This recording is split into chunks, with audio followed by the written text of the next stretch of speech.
നമസ്കാരം. ശ്രീ സ്റ്റാലിൻ ദേവൻ. ഇന്ന് ഇന്ത്യയിലെങ്ങും ചർച്ച ചെയ്യപ്പെടുന്ന ഒരു വിഷയമാണല്ലോ വഖഫ് ബോർഡ്, വഖഫ് ആക്ട് എന്നിവ. അതിനെക്കുറിച്ച് കൂടുതൽ വിശദമായി പഠനം നടത്തിക്കൊണ്ടിരിക്കുന്ന ഒരു വ്യക്തി എന്ന നിലയിൽ അതിന്റെ വിശദാംശങ്ങളിലേക്ക് കടക്കുന്നതിന് മുമ്പ് എന്താണ് മുനമ്പത്തെ യഥാർത്ഥ പ്രശ്നമെന്ന് ചുരുങ്ങിയ വാക്കുകളിൽ ഒന്ന് പറയാമോ? മുനമ്പത്ത് മാത്രമല്ല, ഇന്ത്യയുടെ പല ഭാഗത്തും ഇപ്പോൾ ഒരു വഖഫ് ഭീകരത തന്നെ നിലനിൽക്കുകയാണ്. അതെന്താണെന്ന് വെച്ച് കഴിഞ്ഞാൽ, ഇപ്പം നമ്മൾ വർഷങ്ങളായിട്ട് കരമൊക്കെ അടച്ച് താമസിക്കുന്ന ഒരു വസ്തുവിൽ നമ്മൾ പോലും അറിയാതെ ഈ വഖഫ് ബോർഡ് എന്ന് പറയുന്ന ഒരു സംവിധാനത്തിന് നമ്മുടെ വസ്തു അടിച്ചു മാറ്റിക്കൊണ്ട് പോകാൻ പറ്റും. നമ്മൾ പോലും അറിയില്ല എന്നുള്ളതാണ് സത്യം. നമ്മളെന്തെങ്കിലും ഈ വലിയ ഓഫീസിൽ കരമടയ്ക്കാൻ പോകുമ്പോഴായിരിക്കും നമ്മളെ ധരിപ്പിക്കുന്നത് നിങ്ങളുടെ വസ്തു വഖഫ് ബോർഡ് കൊണ്ടുപോയി എന്ന്. 1995 മുൻപ് ഇങ്ങനെ എന്തെങ്കിലും നടപടികൾ അല്ലെങ്കിൽ വഖഫ് അതിനെ സംബന്ധിച്ച് എന്തെങ്കിലും ഡിസ്പ്യൂട്ട് ഉള്ള പക്ഷം അത് വഖഫ് ബോർഡും ഏത് വ്യക്തിയുടെ വസ്തുവാണോ ക്ലെയിം ചെയ്തത് ആ വ്യക്തിയും ഓരോ കക്ഷികളായി ബഹുമാനപ്പെട്ട സിവിൽ കോടതിയുടെ മുന്നിൽ പോയി അവരുടെ പ്രശ്ന പരിഹാരം നടത്തുമായിരുന്നു. എന്നാൽ 1995 പുതിയ വഖഫ് ആക്ട് വന്നപ്പോൾ എന്ത് സംഭവിച്ചു എന്ന് വെച്ചാൽ, അതിനു മുമ്പ് രണ്ട് കക്ഷികളിൽ ഒരു കക്ഷി ആയിരുന്ന വഖഫ് ബോർഡിനെ ഒരു കോസി ജുഡീഷ്യൽ ബോഡി ആയി പ്രഖ്യാപിച്ചിട്ട് അവർക്ക് ഒരു കക്ഷിയായിരുന്ന വഖഫ് ബോർഡിന് തന്നെ സ്വന്തമായിട്ട് ഏത് വസ്തു വേണമെങ്കിലും വഖഫ് പ്രോപ്പർട്ടിയായിട്ട് പ്രഖ്യാപിക്കാനുള്ള അധികാരം കൊടുത്തു. അതിന്റെ അടിസ്ഥാനത്തിലാണ് അവർ ഇന്നിപ്പോ തമിഴ്നാട്ടിലും 6 ഗ്രാമങ്ങൾ ഏറ്റെടുത്തു, മുനമ്പത്ത് വന്നിട്ട് 610 കുടുംബങ്ങളുടെ ഭൂമി ഏറ്റെടുത്തു, താജ്മഹൽ ഏറ്റെടുക്കുന്നു, പാർലമെന്റ് ഹൗസ് ഏറ്റെടുക്കുന്നു. അങ്ങനെ കണ്ണി കണ്ടത് അത്രയും അവർക്ക് വഖഫ് എന്ന് തോന്നുകയൊക്കെ വഖഫാക്കി മാറ്റിക്കൊണ്ടിരിക്കുകയാണ്. അപ്പോ ഈ മുനമ്പത്തെ പ്രശ്നം എന്ന് പറയുന്നത് നമ്മളൊക്കെ കുറെ കെട്ടുകഥകളാണ് ഇതുവരെ കേട്ടിരുന്നത്. ഇന്ന് ആദ്യമായിട്ട് ഞാനാണ് അതിന്റെ 1950 മുൻപുള്ള യഥാർത്ഥ ചരിത്രം പറയാൻ പോകുന്നത്.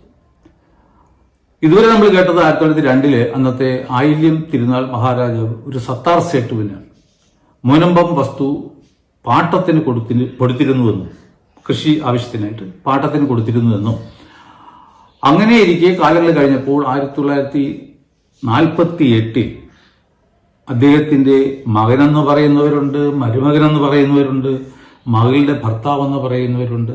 അങ്ങനെയൊക്കെ ഉള്ള ഒരു സിദ്ദിഖ് സേട്ടുവിന് കൊടുത്തു എന്നും സിദ്ദിഖ് സേട്ടു 1950 അത് കോഴിക്കോട്ടെ ഫറൂഖ് കോളേജ് മാനേജ്മെന്റ് കമ്മിറ്റിക്ക് കൊടുത്തു എന്നും ആണ് നമ്മൾ ഇതുവരെ അറിഞ്ഞിരുന്നത്. അപ്പോൾ അങ്ങനെ 1950 നവംബർ മാസം 1-ാം തീയതി സിദ്ദിഖ് സേട്ടു എഴുതിയ പ്രമാണത്തിൽ അതൊരു വഖഫ് ഡീഡാണെന്നാണ് സൂചിപ്പിച്ചിട്ടുള്ളത്. അപ്പോൾ വഖഫ് എന്ന് പറയുന്നത് ഒരു മുസ്ലിം അദ്ദേഹത്തിന് പരിപൂർണ ഉടമസ്ഥതയുള്ള ഏതെങ്കിലും വസ്തുവിന്റെ ഒരു ഭാഗം എന്നേക്കുമായി യാതൊരുവിധ കണ്ടീഷനും പറയാതെ അള്ളാഹുവിലേക്ക് സമർപ്പിക്കുന്നതാണ് വഖഫ്. അപ്പോ ബഹുമാനപ്പെട്ട സുപ്രീം കോടതി പല പല പല പല കേസുകളിലും ആൾറെഡി പറഞ്ഞിട്ടുണ്ട്, ഏതെങ്കിലും ഒരു ഡീഡില് വഖഫ് എന്ന് എഴുതിയിട്ടുണ്ടോ ഇല്ലയോ എന്നല്ലാതല്ല ആ ഡീഡിന്റെ സ്വഭാവം നിർണ്ണയിക്കുന്നത്. മറിച്ച് അതിൽ ആ ഡീഡ് എക്സിക്യൂട്ട് ചെയ്ത ആളിന്റെ മനോനില എന്തായിരുന്നു, എന്നേക്കുമായി അള്ളാഹുവിലേക്ക് ഒരു ദാനം നൽകാനായിരുന്നോ അദ്ദേഹത്തിന്റെ ഉദ്ദേശ്യം, അതോ അല്ലായിരുന്നോ എന്നുള്ളതാണ്.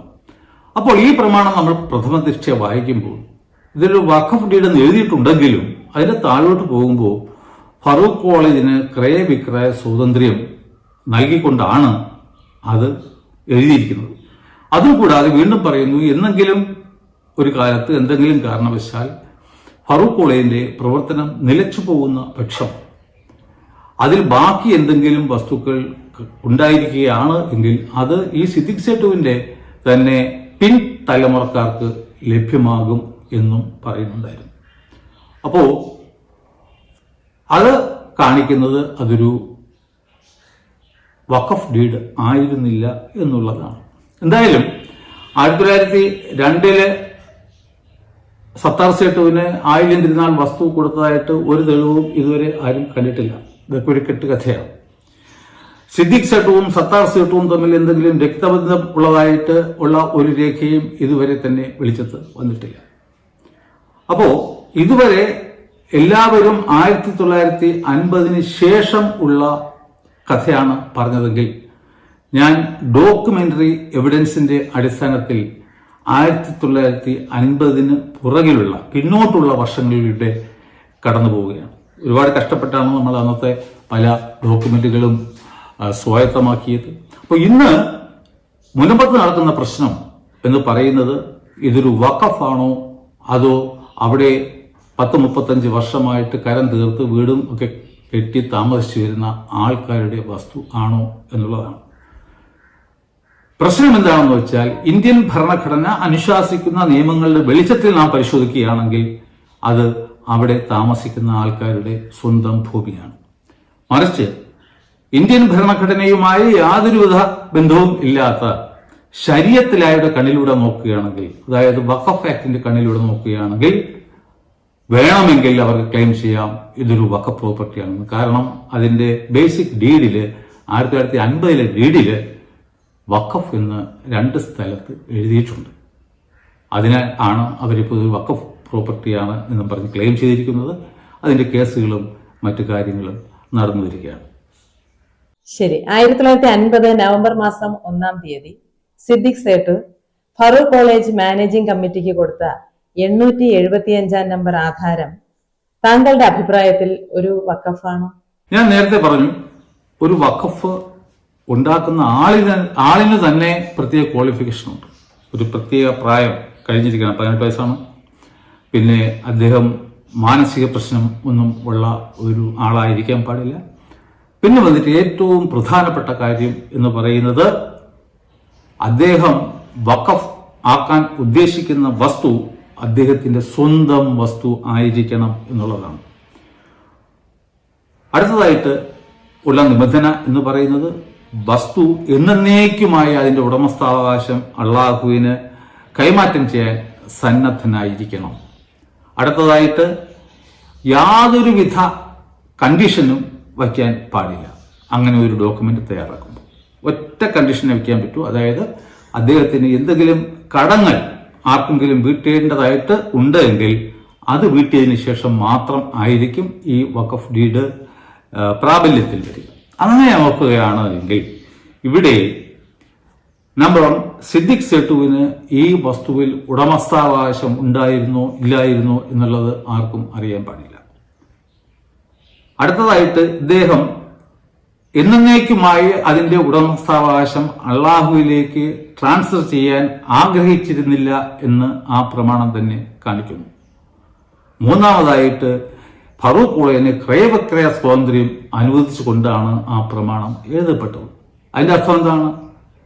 അതിന്റെ ആ വസ്തുവിന്റെ ടൈറ്റിൽ ആർക്ക് വേണമെങ്കിലും എന്ന് വേണമെങ്കിലും മാറ്റം ചെയ്യപ്പെടാം എന്നുള്ള വ്യവസ്ഥ. അത് വഖഫിന് വിരുദ്ധമാണ്.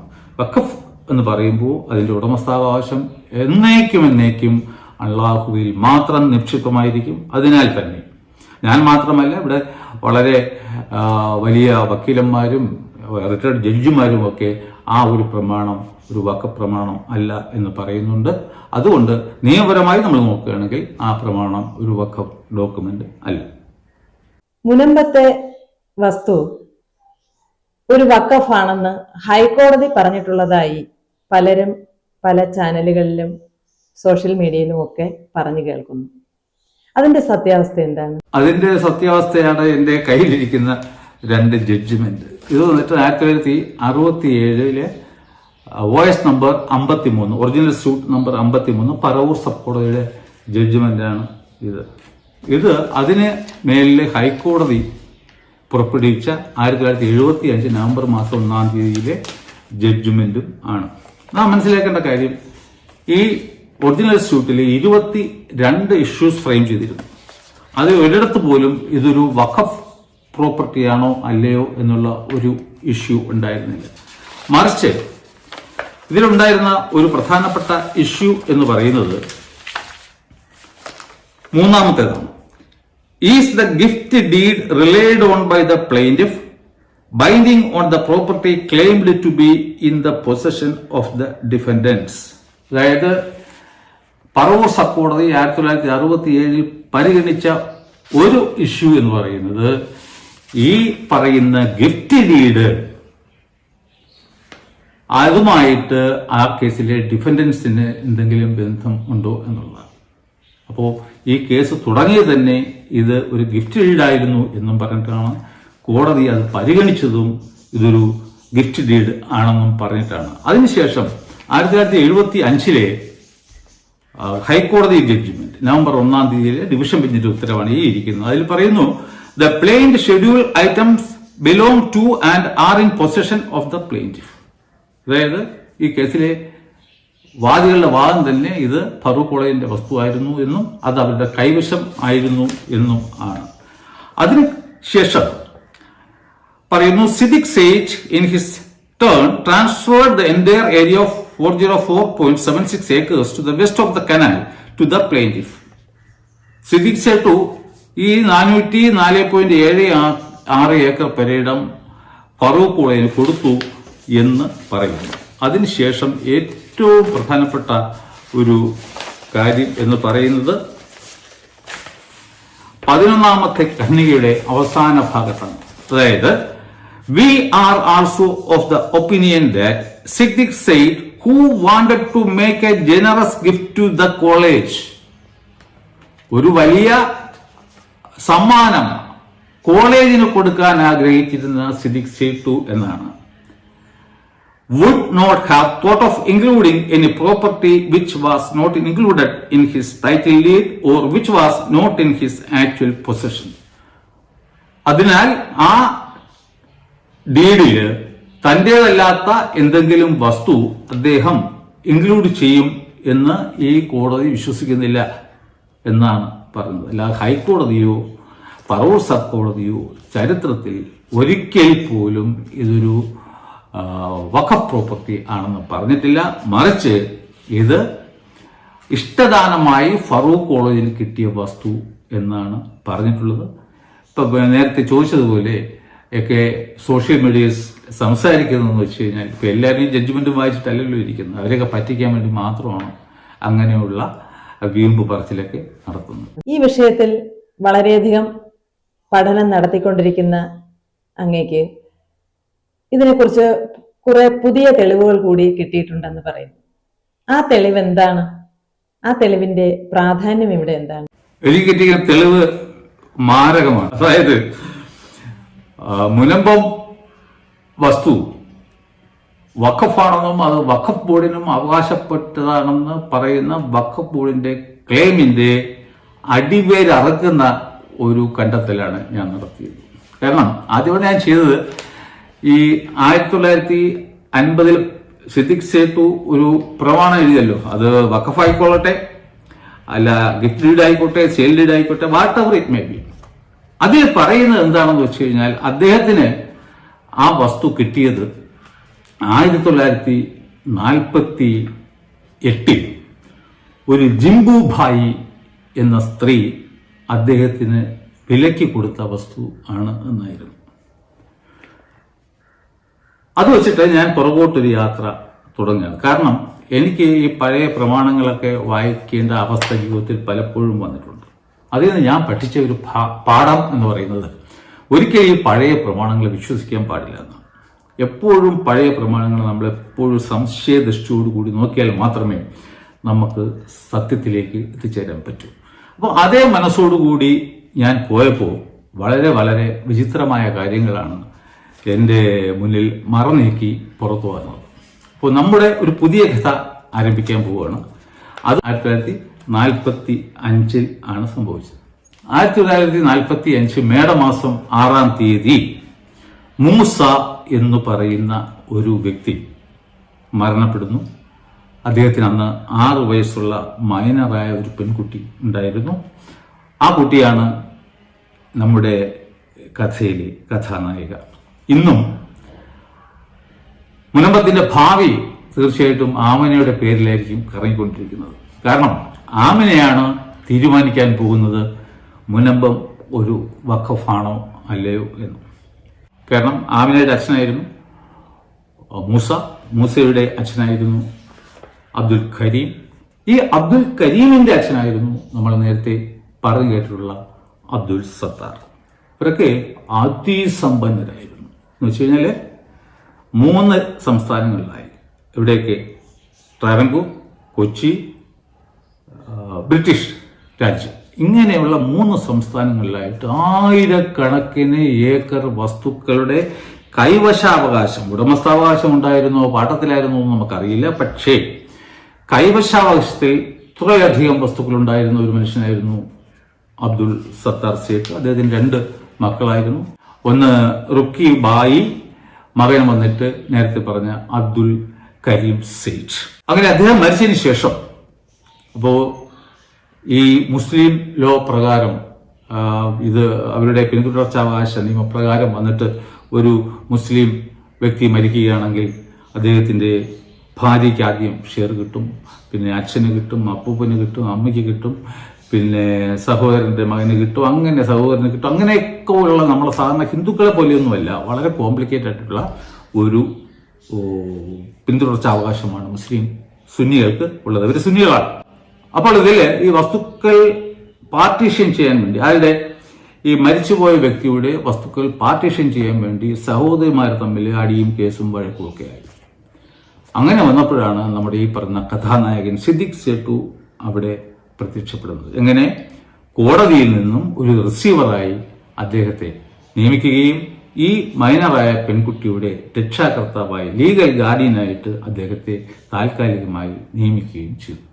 ശരി. അപ്പൊ നമ്മൾ ഈ കേട്ടതിൽ നിന്നും സിദ്ദിഖ് സേട്ടു ഈ അബ്ദുൽ സത്താർ സേട്ടുമായി യാതൊരു ബന്ധവും ഇല്ലാത്ത ഒരാളാണ് എന്നാണ്? Absolutely no relation. നമ്മൾ ഈ ഡോക്യുമെന്റ് പരിശോധിക്കുമ്പോൾ അങ്ങനെ എന്തെങ്കിലും ബന്ധം ഉള്ളതായിട്ട് ഒരു രേഖകളും ഇല്ല. അദ്ദേഹത്തെ കോടതി ഈ കുട്ടി മൈനറായ കുട്ടിയുടെ ഗാർഡിയനായിട്ടും കൂടാതെ ആ ടോട്ടൽ വസ്തുക്കളുടെ റിസീവറായിട്ടും ആണ് നിയമിക്കപ്പെട്ടിരുന്നത്. അപ്പോൾ ആ ഭാഗപത്രം നമ്മൾ നോക്കുകയാണെങ്കിൽ വളരെ വിചിത്രമാണ്. ഈ കുട്ടിക്ക് വേണ്ടി ഒപ്പിട്ടിരിക്കുന്നത് ഈ സിദ്ദിഖ് സേട്ടുവാണ്. 4 സ്ത്രീകൾ, സഹോദരിമാർ എന്ന പേരിൽ 4 സ്ത്രീകൾ അതിൽ പങ്കെടുക്കുന്നുണ്ട്. എന്നാൽ ഭാര്യയുടെ പേരോ ജീവിച്ചിരിപ്പുണ്ടോ മരിച്ചുപോയോ എന്നൊന്നും അതിൽ പറയുന്നില്ല. കൂടാതെ ഈ മരിച്ചുപോയ ആളിന് എന്തൊക്കെയായിരുന്നു, എവിടെയൊക്കെ ആയിരുന്നു പ്രോപ്പർട്ടി എന്ന് പറയുന്നില്ല. 3 സംസ്ഥാനങ്ങളിലായി ഒരുപാട് വസ്തുക്കളുണ്ടെന്ന് പറയുന്നു. അതിനുശേഷം പറയുന്നത് പിന്നെ ഇതിൽ ഒരു സിസ്റ്റർക്ക് ആൾറെഡി ഒരു ഭാഗം കിട്ടി, അവർ കൊണ്ടുപോയി. ഭാഗപത്രം നടക്കാതെ എങ്ങനെയാണ് ഈ ഒരാൾക്ക് മാത്രം അവകാശം സിദ്ധിക്കുന്നത്? That is also not possible. പിന്നെ വന്നിട്ട് ഈ 4 സ്ത്രീകളും അതിൽ ഏജന്റുകളെ വച്ചിട്ടാണ് ഒപ്പിട്ടിരിക്കുന്നത്. കൂടാതെ ഈ കുട്ടിക്ക് എന്താണ് കൊടുക്കുന്നത്, എവിടെയാണ് കൊടുക്കുന്നത് എന്നതിനെക്കുറിച്ച് ഒരു പരാമർശം പോലുമില്ല. അപ്പോൾ ഈ അതിൽ ഉണ്ടായിരുന്ന വസ്തുക്കൾ എല്ലാം എയും ബിയും പട്ടികയായിട്ട് ഒരു ജിംബു ഭായിയും ഒരു ഫാത്തിമ ഭായിയും തമ്മിൽ പാർട്ടിഷൻ ചെയ്തെടുത്തിരിക്കുകയാണ്. അപ്പോ ബാക്കി എന്താണ്? ഈ കുട്ടി ആരും മൈൻഡ് ചെയ്തില്ലേ? ആ കുട്ടി ഇന്ന് ജീവിച്ചിരിപ്പുണ്ടെങ്കിൽ ഏകദേശം 84 വയസ്സോ മിക്കവാറും ജീവിച്ചിരിക്കാൻ ചാൻസ് ഉണ്ടെന്നാണ് എനിക്ക് തോന്നുന്നത്. അങ്ങനെ വളരെ വിചിത്രമായ നമ്മുടെ കോമൺ സെൻസിന് ദഹിക്കാത്ത രീതിയിലുള്ള ഒരു ഭാഗപത്രമാണ് നമ്മുടെ കയ്യിൽ ഇപ്പോൾ ലഭ്യമായിട്ടുള്ളത്. അപ്പോൾ എനിക്ക് മറ്റൊരു സംശയം തോന്നുന്നത്, ഈ സിദ്ദിഖ് സേട്ടു ആമിന എന്ന കുട്ടിക്ക് കിട്ടേണ്ടിയിരുന്ന വസ്തുവിൽ കൃത്രിമം കാട്ടിയിരിക്കാൻ സാധ്യതയുണ്ടല്ലേ? 100% കൃത്രിമം കാണിച്ചിട്ടുണ്ട്. കാരണം ഒന്ന്, ആ കുട്ടിക്ക് എവിടെയൊക്കെയാണ് എന്തൊക്കെയാണ് അതിന്റെ അച്ഛന്റെ വകയായിട്ട് കൊടുത്തിട്ടുള്ളതെന്ന് ഒരു രേഖയും ആ ഭാഗപത്രത്തിൽ മെൻഷൻ ചെയ്യുന്നില്ല. കുട്ടിയുടെ പേര് മാത്രം പറഞ്ഞിട്ടുണ്ട്, ഇദ്ദേഹം ആ കുട്ടിക്ക് വേണ്ടി ഒപ്പിട്ടിട്ടുണ്ട്. രണ്ടാമതായിട്ട് ഉള്ള ഏറ്റവും നമ്മുടെ കണ്ടുപിടുത്തത്തിലേക്ക് നമ്മൾ എത്തിക്കൊണ്ടിരിക്കുക. കാരണം അതൊരു കുട്ടിയായിരുന്നു. ഇപ്പൊ ഒരു കുട്ടി ഒരു മൈനറുടെ അവകാശമുള്ള വസ്തു ഭാഗം ചെയ്യണമെങ്കിൽ കോടതിയിൽ നിന്നും ഒരു പ്രത്യേക ഉത്തരവ് വാങ്ങേണ്ടതാണ്. അങ്ങനെ ഒരു ഉത്തരവിനെ കുറിച്ചിട്ട് ഈ ഭാഗപത്രത്തിൽ പറയുന്നില്ല. അപ്പോൾ ഈ ഭാഗപത്രം നടത്തിയ സമയത്ത് ആ കുട്ടിക്ക് 8 വയസ്സായിരുന്നു. അപ്പോൾ അങ്ങനെയുള്ള കേസുകളിൽ ഏതെങ്കിലും ഒരു മൈനറുടെ അവകാശം കൂടി ഉൾപ്പെട്ടിട്ടുള്ള ഒരു ഭാഗപത്രത്തിലെ അവകാശം ഏതെങ്കിലും വ്യക്തികൾക്ക് കിട്ടിക്കഴിഞ്ഞാൽ അവർക്കത് കൈമാറ്റം ചെയ്യാം, വിൽക്കാം, എല്ലാം ചെയ്യാം. പക്ഷെ എന്താണ് കാര്യം? ഈ കുട്ടി പ്രായപൂർത്തിയായി, അതായത് 16 വയസ്സ് കഴിഞ്ഞതിന് ശേഷം 3 വർഷത്തിനകത്ത് അത് കുട്ടിയായിരുന്നു, മൈനറായിരുന്ന സമയത്ത് നടന്ന ഭാഗപത്രത്തിൽ അതിന്റെ താല്പര്യങ്ങൾക്ക് വിരുദ്ധമായിട്ട് എന്തെങ്കിലും ചെയ്തിരുന്നുവെങ്കിൽ അത് സിവിൽ കോടതിയിൽ ചോദ്യം ചെയ്യാനുള്ള അവകാശം ആ കുട്ടിക്ക് ഉണ്ടായിരുന്നു എന്നുള്ളതാണ്. അപ്പോൾ എത്രയൊക്കെ കൈ ആ വസ്തുക്കൾ മാറി പോയാലും അവരെയൊക്കെ കക്ഷി ചേർത്ത് ഈ കുട്ടിക്ക് ഒരു കേസ് കൊടുക്കാൻ പറ്റും. അതാണ് നിയമം. അങ്ങനെ ഇരിക്കെയാണ് ഈ പ്രമാണം കഴിഞ്ഞ് 3 വർഷത്തിനകത്ത് ഈ പറയുന്ന കലാകാരൻ സിദ്ദിഖ് സേട്ടു ആ കുട്ടിക്ക് കൂടി അവകാശമുള്ള, ഒരു മൈനറായ കുട്ടിക്ക് ചോദ്യം ചെയ്യാൻ അവകാശമുള്ള ഒരു വസ്തുവിനെ എടുത്തിട്ട് അള്ളാഹുവിന് വഖഫായി കൊടുത്തത്. ഈ അടുത്ത ഇടയ്ക്ക് AP അഹമ്മദ് മാഷിന്റെ ഒരു ഇന്റർവ്യൂ ഞാൻ കണ്ടായിരുന്നു. അതില് ഫറൂഖ് കോളേജ് അന്ന് 1 ലക്ഷം രൂപ കൊടുത്താണ് ഈ വസ്തു വാങ്ങിയതെന്ന് പറയുന്നു. അതിനുള്ള രേഖകൾ അവിടെ കാണും. അപ്പോ ഇദ്ദേഹം അത് വഖഫാണെങ്കിൽ അത് 100% തെറ്റാണ്. കാരണം as on that date 1950 November മാസം 1-ാം തീയതി അദ്ദേഹത്തിന് പരിപൂർണ അവകാശം ഉള്ള വഖഫ് ഉണ്ടാക്കാൻ. കാരണം എന്താണ്? വഖഫ് ഉണ്ടാക്കാൻ തിരിച്ചു വരുന്നില്ല. ഈ കുട്ടിക്ക് പ്രായപൂർത്തി തികയുന്ന സമയത്ത് അള്ളാഹുവിനെ പ്രതിയാക്കിയിട്ട് കേസ് കൊടുക്കാൻ പറ്റത്തില്ല.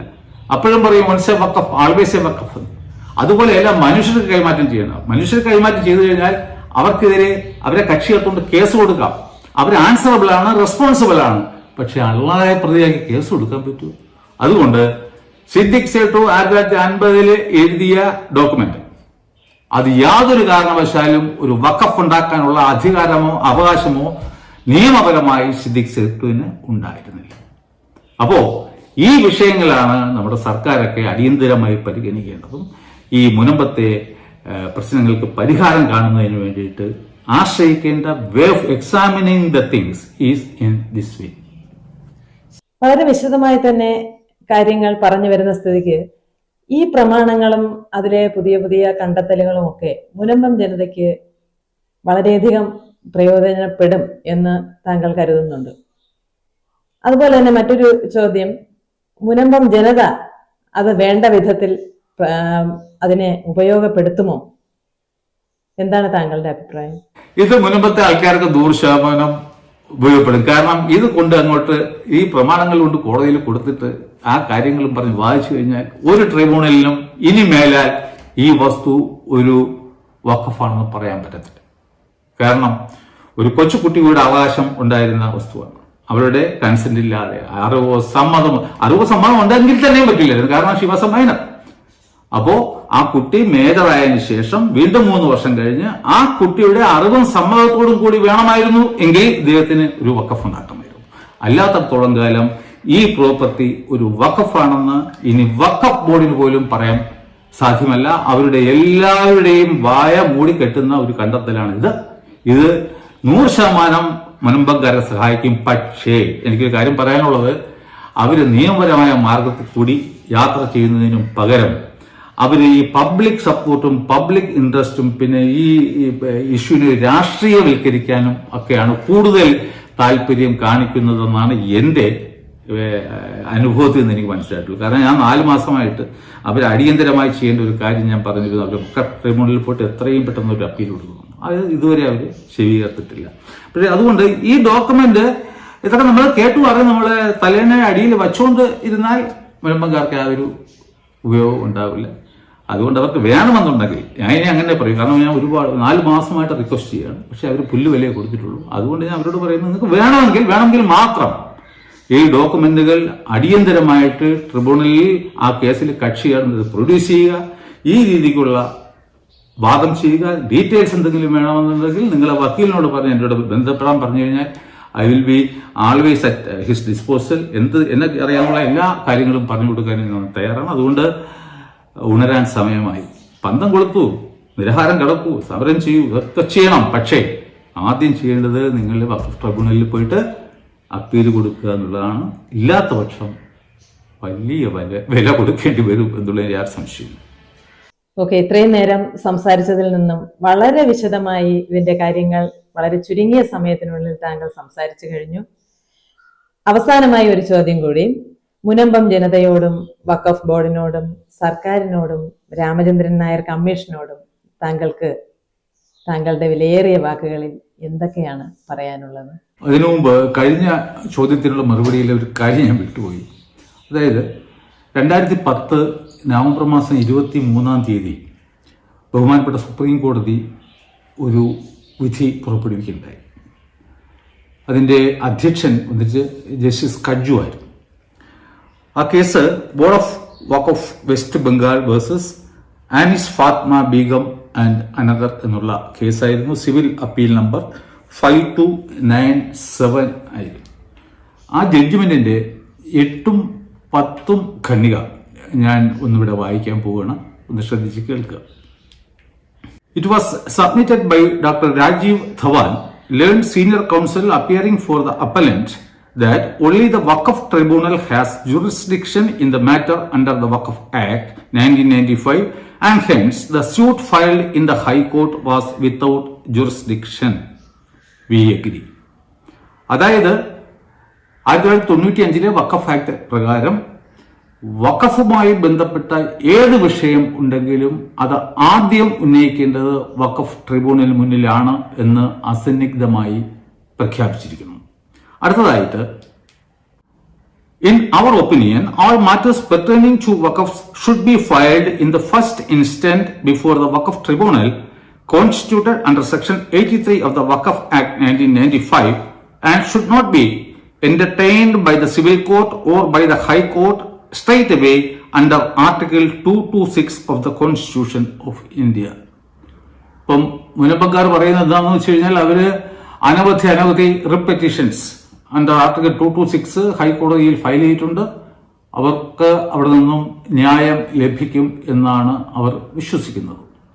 എന്നാൽ ബഹുമാനപ്പെട്ട സുപ്രീം കോടതി പറഞ്ഞിട്ടുണ്ട് അങ്ങനെ ഒരു നടപടി ഹൈക്കോടതിയുടെ ഭാഗത്തു നിന്നും പാടില്ല.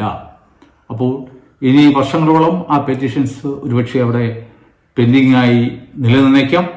അവസാനം വഖഫ് ബോർഡിന് വേണ്ടി ഹാജരാകുന്ന വക്കീൽ ഈ ജഡ്ജ്മെന്റ് കോട്ട് ചെയ്ത് കഴിഞ്ഞാൽ അവർ ഹൈക്കോടതിയിൽ ഫയൽ ചെയ്ത ഒരു റിട്ട് പെറ്റീഷനിൽ നിന്നും അവർക്ക് ഒന്നും തന്നെ ലഭിക്കുന്നത് അല്ല എന്ന് എനിക്ക് അസന്നിഗ്ധമായി ഇത്തരണത്തിൽ പറയാൻ കഴിയും. ഇനി ഇപ്പോഴത്തെ ചോദ്യത്തിലേക്ക് വരാം. അതായത് നാം മനസ്സിലാക്കേണ്ടത്, ഒരു വസ്തു വഖഫ് പ്രോപ്പർട്ടിയാണോ അല്ലയോ എന്ന് തീരുമാനിക്കാൻ ഇന്ന് ഇന്ത്യയിൽ അധികാരപ്പെട്ട 2 സ്ഥാപനങ്ങളെ ഉള്ളൂ എന്ന് നാം മനസ്സിലാക്കണം. ഒന്ന് വന്നിട്ട് വഖഫ് ബോർഡ്, രണ്ടാമതായിട്ട് വഖഫ് ട്രിബ്യൂണൽ. വേറെ ഒരു അധികാരിക്കും, നമ്മുടെ അസംബ്ലിക്കോ അതല്ല ഇന്ത്യൻ പാർലമെന്റിനോ പ്രധാനമന്ത്രിക്കോ മുഖ്യമന്ത്രിക്കോ ഇപ്പോൾ നിയമിതനായ ജസ്റ്റിസ് രാമചന്ദ്രൻ സാറിനോ ഒന്നും തന്നെ മുനമ്പത്തെ വസ്തു വഖഫാണോ അല്ലയോ എന്ന് തീരുമാനിക്കാൻ ഉള്ള അധികാരമോ അവകാശമോ ഇല്ല എന്നുള്ള കാര്യം നാം അടിയന്തരമായിട്ട് മനസ്സിലാക്കണം. അപ്പോൾ ഇപ്പോൾ ജസ്റ്റിസ് രാമചന്ദ്രൻ സാറിന്റെ കമ്മീഷനിൽ അതിന്റെ ടേംസ് ഓഫ് റെഫറൻസിൽ ഞാൻ ഇപ്പോൾ നടത്തിയ പഠനങ്ങൾ കൂടി ഉൾപ്പെടുത്തണം. എന്തിനാണെന്ന് വെച്ച് കഴിഞ്ഞാൽ 1950 നവംബർ മാസം 1 സിദ്ദിഖ് സേട്ടു എഴുതിയ ആ പ്രമാണം വഖഫ് ഡീഡാണ്. ആണ് എങ്കിൽ അദ്ദേഹത്തിന് അത് വഖഫ് ഡീഡായി എഴുതാനുള്ള അധികാരം അവകാശം ഉണ്ടായിരുന്നു. അവിടെ ഒരു മൈനറായ പെൺകുട്ടിയുടെ അവകാശ ലംഘനം നടന്നിട്ടുണ്ടോ? രണ്ടാമതായി, അല്ല, അതൊരു ഗിഫ്റ്റ് ഡീഡ് ആയിരുന്നു. അതിനെ നിയമത്തിന്റെ കണ്ണിലൂടെ വിശദമായി അപഗ്രഹിച്ചതിന് ശേഷം അദ്ദേഹത്തിന്റെ റിപ്പോർട്ടിൽ അതിനെക്കുറിച്ച് ഒരു പ്രത്യേക ഫൈൻഡിങ് നടത്തണം.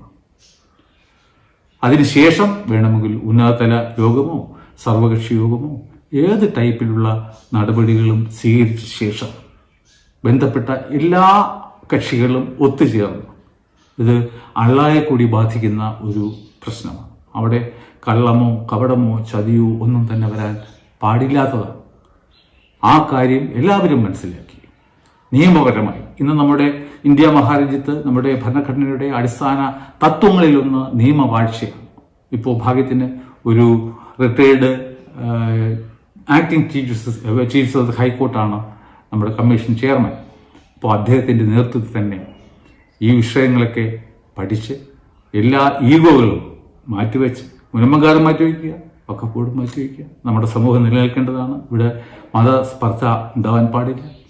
അത് വരും തലമുറകളെ കൂടി ബാധിക്കുന്ന ഒരു വലിയ കാര്യമാണെന്ന് മനസ്സിലാക്കി ഈ വിഷയത്തിന് നിയമപരമായി ഒരു ഫുൾ സ്റ്റോപ്പ് എന്നേക്കുമായി ഇടാൻ ഉള്ള നല്ല മനസ്സ് എല്ലാവർക്കും തോന്നും എന്ന് ഞാൻ പ്രതീക്ഷിക്കുന്നു.